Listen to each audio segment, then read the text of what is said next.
Hey guys, welcome back to another episode of Grave Reviews. My name's Chris, and today I'm talking about the movie The Last Possession. I don't know how many times people have been possessed for the last time. I feel like there's a lot of movies talking about the final possession, the most recent possession, but this one is definitely The Last Possession. And this is brought to us by Dan Riddle. It's about this family that has to move back into their childhood home where this guy's father committed suicide, and maybe or maybe not, they are being haunted by his ghost. Or perhaps there is another influence from the stars. Hijinks ensue. This is a lowish budget movie, but it has a decent look. The production values are pretty good. Nothing super creative with the camera work. It's all fine. It tells the story well enough. The lighting is good. The color grade is good. We have decent effect work to semi-decent effect work. It's all passable, is my point. We even have a creature in a suit as opposed to CGI or just a visual effect. So that's cool to have a practical dude in a suit playing a character. But there's still decent amount of issues with this. I don't know what I said there, but I'm saying there's a decent amount of issues with this movie. Never really got engrossed in it. I think from the poster and the description, it paints a picture of a sci-fi movie mixed with horror. And if I were to say all the plot, I would say, yeah, that kind of happens. It just never feels like that. The movie plays out in very derivative, supernatural story beats of hauntings. Kids can see the ghosts manipulate things. It takes an hour before the family is on board that there's something definitely going on, and then things ramp up at the end, and then you get a little bit of twist that's a little ridiculous, and slight spoiler, you get ghost versus alien action, which maybe sounds cool, just isn't executed in a very cool way.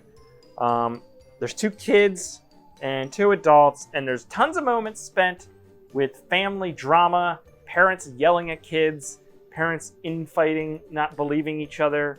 It's just all very dramatic, somewhat melodramatic, because the acting, especially with the young daughter, not so great. I'm not here to pick on like an 8-year-old kid. It's just there's a lot of screen time spent with these kids, and it just didn't really work for me. Never really got invested with the family. Never really understood their plight. They talk about having money issues, but this house is really nice, and I guess it's a childhood home. But he's also like working in a science lab. And I gotta think, if you're working in a science lab, you are making some serious money.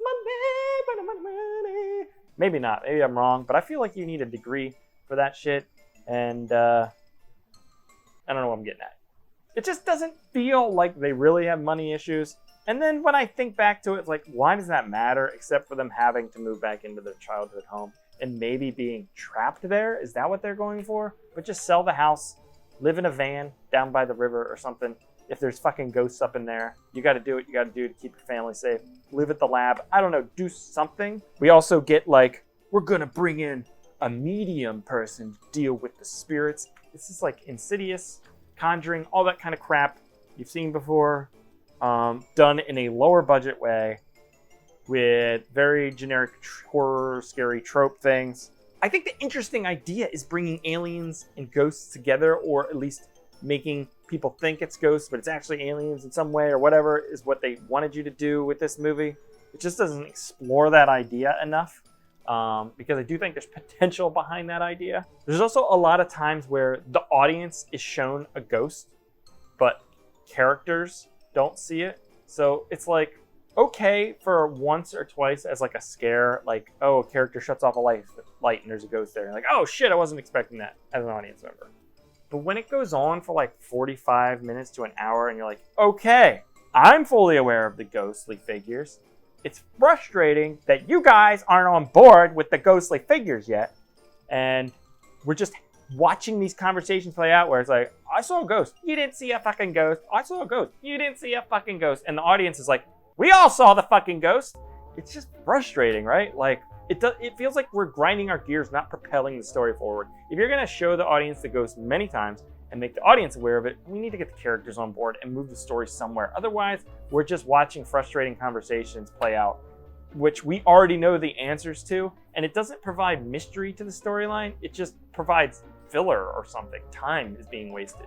Like, we're building the anticipation for the character to find out or something to be revealed that the audience already knows about. Anyways, there is a bit of a twist at the end, sort of, but not really, based on the trailer and on the poster. And based on like the scene 5 minutes into the movie, you know there is a sci-fi aspect of this movie. So The Last Possession.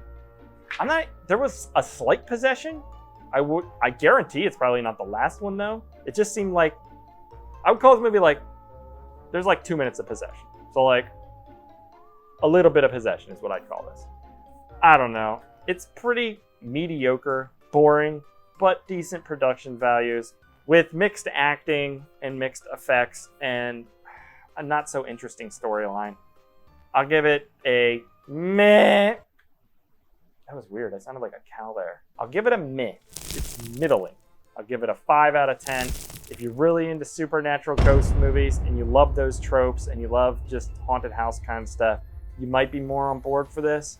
But again, if you love all those things, it might be too derivative for you to even get behind. So 5 out of 10. And that's it for The Last Possession. If you've seen it, let me know what you think. Let me know what I should be watching. Like, subscribe, and I will catch you here next time, guys. Good.